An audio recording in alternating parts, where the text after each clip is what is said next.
Mes amis, ce que le haut commandement militaire iranien considérait comme son bouclier impénétrable dans le détroit d'Ormuz a été réduit à un cimetière de métal tordu et de cendres en exactement 90 minutes. 90 minutes, le temps exact d'un match de football. Et c'est tout ce qu'il a fallu pour que le commandement central des États-Unis, le CENTCOM, anéantisse l'illusion de souveraineté de l'un des régimes les plus hostiles de la planète, ouvrant grand les portes à une nouvelle phase de la guerre globale. Le corps des gardiens de la révolution islamique, le redouté CGRI, n'a probablement pris connaissance de l'ampleur de ces explosions que lorsque les vidéos ont commencé à fuiter sur Telegram. Ils n'avaient aucune idée de ce qui les avait frappés. Et ce qui les a frappés n'était pas seulement une attaque aérienne, c'était l'application pure, froide et calculée d'une force écrasante conçue pour transmettre un message unique. Les règles du jeu ont changé. Pour comprendre la gravité de ce qui s'est passé dans la matinée du 15 juillet 2012, il faut regarder la carte. L'île Grité-Gritertom n'est pas seulement un morceau de roche et de sable dans l'océan. Elle se trouve à l'entrée ouest du détroit d'Ormuz, l'un des passages maritimes les mieux défendus et les plus vitaux de la planète. L'Iran a transformé cette île en une forteresse flottante, une base d'opération avancée remplie de dépôts de missiles de croisière et de systèmes de défense côtière bourrés de technologies russes et chinoises. La logique de Téhéran était simple. Celui qui contrôle l'île contrôle le flux de pétrole dans le monde. Ils ont construit ce qu'ils pensaient être un bunker à l'épreuve du plomb. Mais les Américains viennent de prouver qu'ils vivaient dans ce que j'appelle le syndrome du coffre de verre. Oui mes amis, le syndrome du coffre de verre. Gardez cette métaphore dans votre tête. Vous pouvez voir le monde extérieur. Vous pensez être protégé par le blindage. Mais il suffit de peu. Il suffit d'un seul point de pression chirurgicale pour que toute la structure s'effondre sur votre tête. Et la façon dont les États-Unis ont brisé ce coffre de verre est une leçon magistrale de puissance militaire et d'ingénierie d'anéantissement. Et avant de voir la taille de ce trou, abonnez-vous à la chaîne, activez la cloche des notifications et laissez un like sur la vidéo parce que ça demande beaucoup de travail. Mes amis, des attaques de cette ampleur ne commencent pas par des explosions, elles commencent pas par des accidents. Avant que toute bombe ne soit larguée, l'espace aérien a été inondé par des avions de renseignement U-2 Hawkeye opérant à partir de porte-avions. Ce sont les yeux de Dieu sur le champ de bataille, dressant un tableau limpide de chaque mouvement ennemi. En même temps, les avions de guerre électroniques EA-18 Growlers entrent en scène. Leur fonction n'est pas de détruire physiquement, mais électroniquement. Imaginez la panique dans la salle de commandement de la garde révolutionnaire. Selon les rapports, les écrans radars montrèrent un ciel dégagé et soudainement, une interférence massive inonde les systèmes. Tout se transforme en parasite. Le silence de la radio se transforme en un grésillement assourdissant. L'Iran a été complètement aveuglé chez lui. C'est à ce moment précis d'obscurité numérique que la véritable chasse commence. Et elle est menée par des hommes et des femmes qui possèdent une psychologie défiant la compréhension humaine. Les pilotes des chasseurs F-16CG connus sous le nom de Wild Weasels. Leur mission est la suppression de la défense aérienne ennemie. Et qu'est-ce que cela signifie en pratique ? Eh bien mes amis, cela signifie que ces pilotes entrent délibérément dans le rayon mortel des missiles iraniens. Ils servent de leurs humains vivants. C'est un duel de nerfs. C'est une roulette russe électromagnétique à plus de 1000 km à l'heure. Le pilote des Wild Weasels vole en sachant qu'il est traqué. Il agit, il sent la force G écraser sa poitrine, tandis que la sueur coule sous sa visière.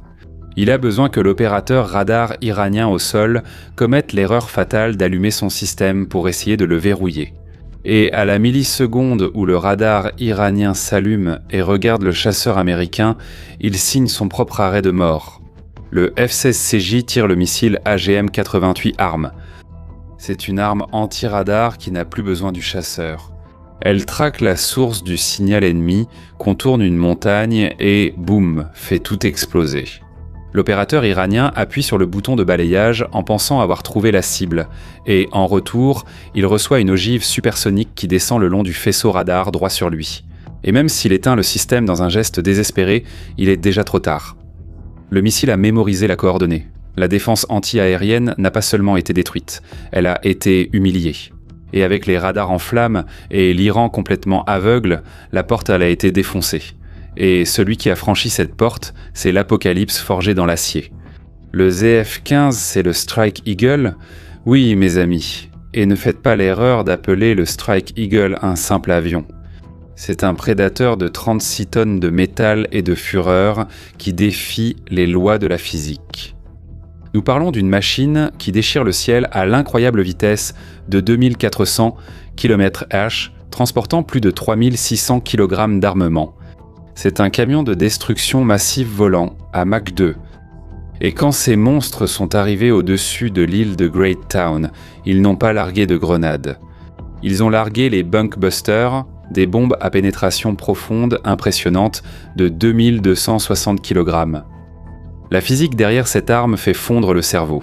La bombe est larguée depuis la stratosphère, accumulant une énergie cinétique absurde. Elle n'explose pas au contact du sol. L'enveloppe en acier trempé traverse des mètres et des mètres de béton armé, de terre et de roches. Et pendant cette plongée souterraine, une fusée intelligente à retardement compte les millisecondes. Et lorsque la bombe atteint enfin le cœur de l'installation souterraine, elle explose. L'onde de choc ne se dissipe pas dans l'air. Elle est contenue par le béton lui-même, multipliant la pression thermobarique à des niveaux inimaginables. L'oxygène est incinéré. L'onde sismique pulvérise les missiles de croisière iraniens avant même que le feu ne les atteigne. Ce que la garde révolutionnaire a mis des années à bâtir sous terre est réduit en poussière en une fraction de seconde. Mais les États-Unis ne se sont pas arrêtés là. Cette opération a marqué le baptême du feu d'une nouvelle ère de guerre automatisée. Les chasseurs étaient escortés par les drones suicides Lucas. Oubliez les drones que vous connaissez. Ces petites machines létales sont contrôlées par des cerveaux d'intelligence artificielle. Elles volent en essaim, communiquant entre elles à la vitesse de la fibre optique sans aucune intervention humaine. Si des dizaines d'entre eux sont lancés contre une batterie côtière, ils calculent les angles, la vitesse et les points faibles de façon autonome. Ils forment un nuage létal qui submerge toute capacité de défense. C'est l'algorithme qui appuie sur la gâchette sans prendre de gants face à l'extrémisme. Et si vous pensez que voir des dépôts exploser sur une île est la fin de l'histoire, vous n'avez absolument rien compris à ce que le commandement central américain vient de signaler au monde. Le problème est infiniment plus profond. L'île Greater Tomb n'était qu'une carte de visite. Hier soir, Donald Trump s'est passé à la télévision et a dessiné la véritable carte de la terreur pour l'ensemble des dirigeants. Il n'a pas parlé de tranchées ou de bases militaires isolées. Il a dit mot pour mot « mettez-le ici, production ». Garçon. Et la semaine prochaine sera vraiment difficile pour eux parce que la semaine prochaine, ce sera autour des centrales électriques. La semaine prochaine, ce sera les ponts. On va détruire toutes leurs centrales électriques. On va détruire tous leurs ponts, à moins qu'ils ne viennent à la table des négociations et qu'ils acceptent. Faites très attention au choix de ces cibles. Quand vous coupez l'électricité d'un pays et que vous détruisez ses ponts, vous ne gagnez pas seulement une bataille tactique, vous appliquez l'effet guillotine. Sans électricité, les centrifugeuses qui enrichissent l'uranium pour le programme nucléaire iranien cessent de tourner. Les communications du haut commandement s'effondrent. Les hôpitaux se retrouvent dans le noir. Sans pont, la logistique militaire est étranglée. Une armée qui ne bouge pas ne combat pas. L'approvisionnement alimentaire des villes s'arrête. Et en 24 heures, vous ramenez une société moderne à l'âge de pierre. Trump a également dirigé les satellites américains vers la montagne Pickaxe, un complexe souterrain sombre soupçonné d'abriter le noyau du programme nucléaire iranien. Le message était clair. Nous savons où vous vous cachez et nos bombes n'ont pas besoin de demander la permission pour entrer. Mais pourquoi la force militaire la plus létale de la planète a-t-elle décidé de réimposer un blocus naval total et de bombarder l'Iran pendant 5 nuits consécutives? Qu'est-ce qui a déclenché cette fureur proportionnelle? La réponse réside dans l'arrogance et la tragique erreur de calcul de la garde révolutionnaire. Au cours des derniers jours, l'Iran a attaqué 7 navires marchands commerciaux. 7 navires en une seule semaine, près d'une douzaine de marins civils. Des pères de famille qui transportaient trop des marchandises sur l'artère vitale de l'économie mondiale ont été tués, grièvement blessés ou ont simplement disparu en mer. L'Iran, dans une démonstration de cynisme troublante, a qualifié cela d'application de la loi maritime. Il a déclaré qu'il aidait simplement les navires à traverser le détroit à coups de feu. Et chaque navire commercial immobilisé n'est pas seulement un morceau d'acier flottant, c'est une artère de la chaîne d'approvisionnement mondiale qui est sectionnée. Et lorsque le détroit d'Ormuz saigne, le prix de l'énergie explose à New York, Londres, São Paulo. Oui, mes amis, l'inflation écrase l'Europe et l'industrie en Asie panique.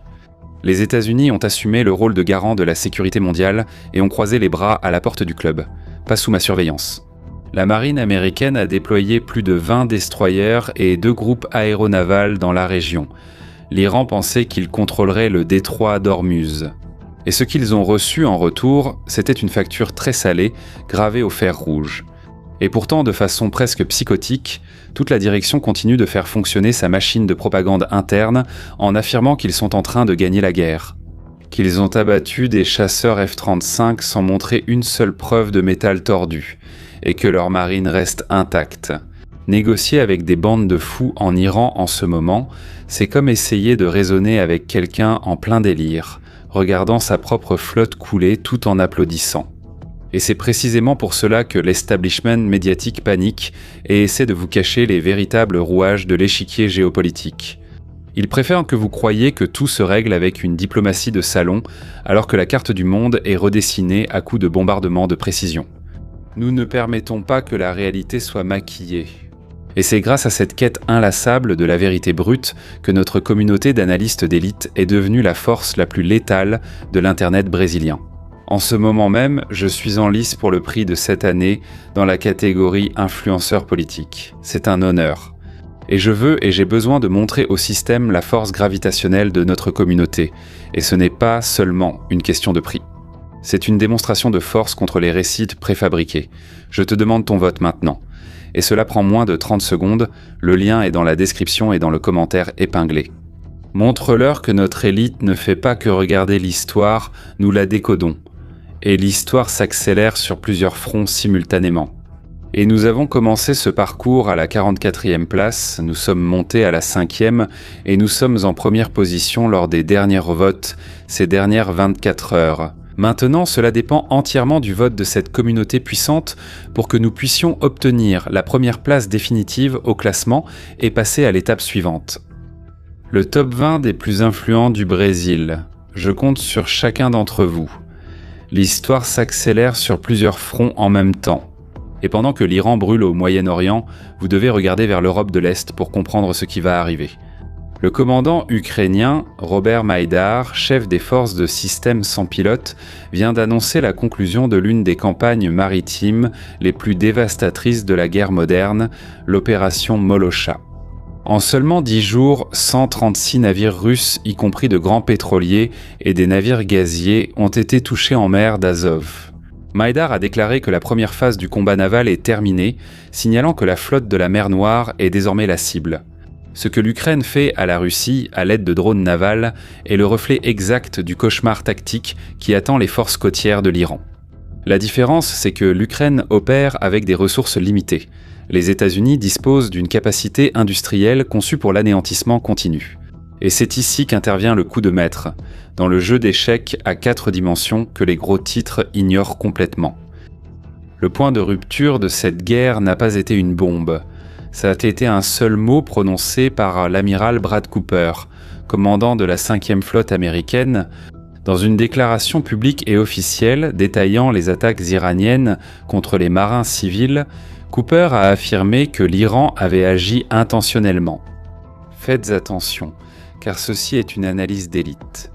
Quand un commandant militaire américain 4 étoiles utilise le mot « intentionnellement » dans un rapport officiel sur des attaques contre des civils non combattants, il ne fait pas du journalisme. Il est en train de construire une architecture juridique internationale pour une guerre totale. Vous avez noté cela ? Il grave dans le marbre du droit international que l'Iran a commis des actes de terrorisme délibérés. Et ce n'est pas un commentaire. C'est un feu vert diplomatique pour détruire des usines, anéantir des ponts et réduire l'infrastructure du détroit iranien en cendres. Avec l'aval silencieux de toutes les nations commerçantes du monde. Et tu as remarqué qu'après le sommet de l'OTAN, l'étau s'est resserré contre l'Iran et nous n'avons plus de critiques de l'Europe contre Donald Trump pour avoir attaqué les ayatollahs. L'étau se resserre. L'Iran a forcé la main et les États-Unis ont décidé qu'il n'y aurait plus de réponse proportionnée. Il y aura une amputation. Et pour que nous puissions mesurer le niveau d'alerte de notre communauté d'élite concernant la fragilité des régimes dictatoriaux qui essaient de bluffer contre l'Occident, je veux que tu ailles dans les commentaires maintenant et que tu tapes ces deux mots-clés. Ils mènent au verdict définitif sur l'illusion de pouvoir de Téhéran et de l'axe des dictatures. Coffre en verre, tape ça. Garde une trace du fait que nous avons compris leur véritable fragilité avant l'effondrement final. Je répète. Coffre en verre dans les commentaires maintenant. On va faire planter le système. La vérité à l'ICRU, c'est que, tout comme les États-Unis ont utilisé une stratégie chirurgicale pour briser l'illusion de pouvoir de l'Iran, le marché punit ceux qui ne comprennent pas comment l'information domine les esprits. Celui qui ne maîtrise pas son récit est écrasé. Aujourd'hui, la ressource la plus précieuse n'est pas le pétrole du détroit d'Ormuz, mais l'attention. Et pour toi, entrepreneur qui me suit chaque jour et qui est mon ami, la plus grande douleur, c'est d'être le meilleur dans ce que tu fais et de ne pas être vu. Tu as une entreprise spectaculaire, mais tu as l'impression que l'algorithme ne favorise que les médiocres d'Internet, alors que ceux qui produisent du contenu sérieux et qui ont des connaissances disparaissent mince. J'ai déjà pensé comme ça. Il y a 15 ans, en débutant à la radio et à la télévision, j'ai compris qu'il fallait une stratégie pour asseoir son autorité. Aujourd'hui, ceux qui veulent être reconnus doivent comprendre que le jeu a changé. Toute entreprise est une entreprise de médias. Regardez les magasins Havane, de celui qu'on appelle le vieux de Havane. Luciano Orang s'est montré partout, et aujourd'hui tout le monde sait qui il est et qui il dirige. Regardez CIMED, une usine de médicaments qui est devenue une machine à contenu et qui a aussi triplé ses ventes et est sortie de sa bulle. Votre identité ne peut pas être externalisée. Le propriétaire doit s'exposer et orienter la vision de l'entreprise. L'époque où l'on filmait sans soin avec un téléphone tremblant en pensant vendre est révolue. Gardez-le en tête. L'espace numérique exige un professionnalisme militaire. Et si vous voulez asseoir une autorité absolue, attirer des clients d'élite et avoir un business monétisé en dollars comme je l'ai fait en utilisant la méthode exacte qui me garantit plus de 50 millions de vues par mois, vous devez agir. Et le 16 août, j'organiserai une immersion, la deuxième immersion en présentiel ici dans mon studio avec mon équipe. Je vais vous guider personnellement, de façon concrète, comme on dit, de A à Z. Comment construire votre autorité ? Comment faire en sorte que votre entreprise s'impose de façon implacable grâce à vous ? Mais je suis strict. Je n'ai que 10 places. Pourquoi ? Parce que l'immersion est profonde et le contenu est pratique. C'est écouter et mettre en pratique immédiatement. Quand la 10e place sera prise, la porte en acier se fermera. Le QR code pour sortir de votre bulle est affiché à l'écran maintenant. Le lien sécurisé est dans la description et le premier commentaire épinglé. Réservez et protégez votre communication avec Shimon Oliveira. Et j'ai une série merveilleuse à vous recommander si vous aimez la guerre, si vous aimez les services de renseignement des États-Unis, d'Israël sur notre chaîne de séries et de films. Avec des conseils stratégiques pour que vous ne perdiez plus de temps à chercher quelque chose de bien à regarder, et qu'à la fin, ce soit une vraie daube. J'ai résolu ton problème. Le lien est en description, dans le commentaire épinglé et la fiche de la vidéo. Je t'attends là-bas. Abonne-toi, active la cloche et like la vidéo. Parce que ça demande du travail à faire, mes amis. Filmer ça ici et sortir de notre bulle sur YouTube, ça demande du travail. Mais j'ai réussi, et aujourd'hui je suis là, chez toi. Protège ton esprit. Je suis Shimon Oliveira et je t'attends dans la prochaine vidéo. À bientôt.